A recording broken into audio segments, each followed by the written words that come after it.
我是火锅，川菜视频人。今天在美食台要带给大家的是一道怪味拌鲫鱼。怪味是川菜特有的一种味型，它包括7种味道：咸、甜、酸、辣、麻、鲜、香。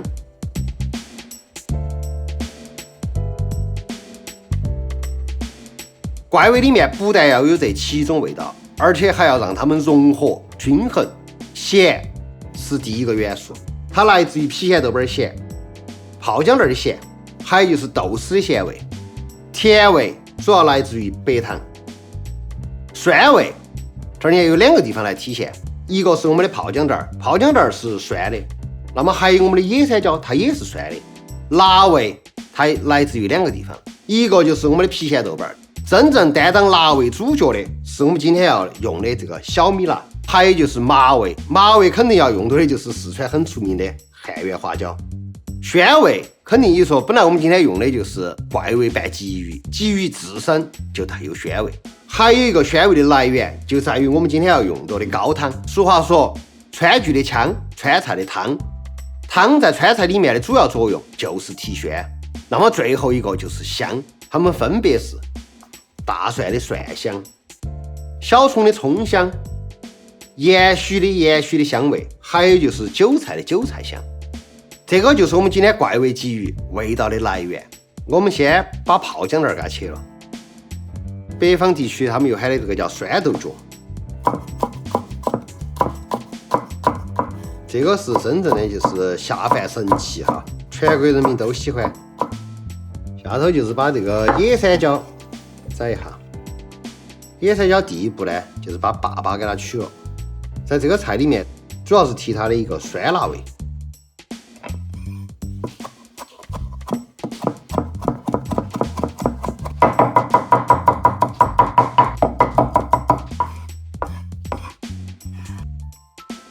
下头我们是把我们的豆瓣拿来剁了，剁之前我们还要给它加点东西，就是要加点花椒、麻味元素加进去，豆豉、增香加进去之后一起剁。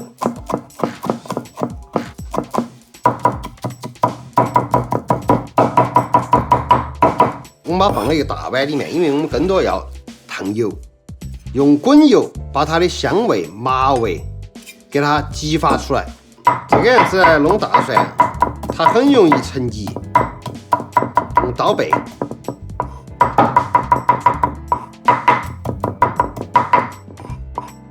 所有调料都准备好了，那也就是我们现在就来调制。第一步，我们要用滚油把那个豆瓣、花椒还有豆豉给它烫香。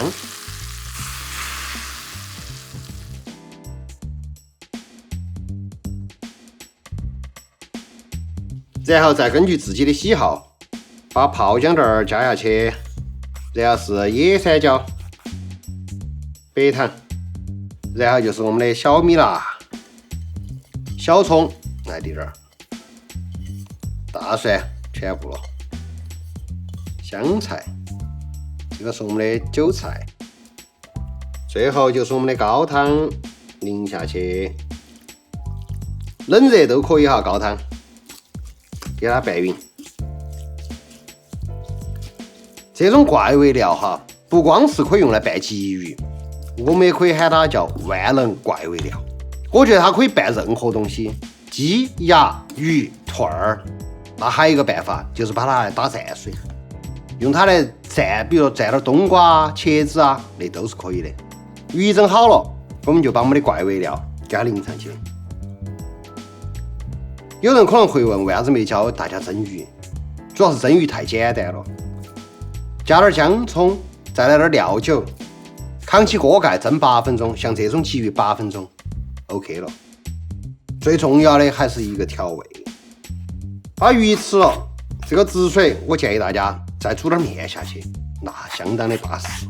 要得了，我们的怪味拌鲫鱼就做好了。